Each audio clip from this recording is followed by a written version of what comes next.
How to use Facebook Marketplace without an account. So let's say I wanna find a new car on Facebook Marketplace. So I'm gonna tap on the first link.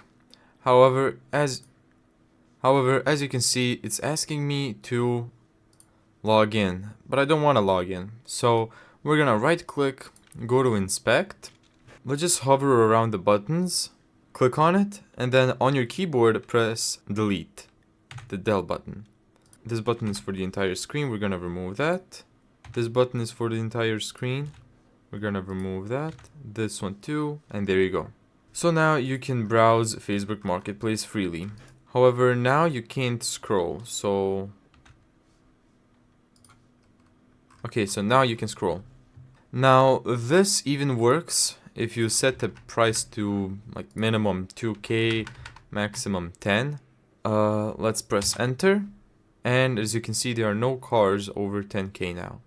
But if you do decide to head into a post, I would do that by pressing Control, clicking on an item, because as you can see, it's gonna ask you to log in again, but you can just close it now. Thank you so much for watching this video. If you found this tutorial helpful, make sure to give it a thumbs up and subscribe. And as always, see you in the next video.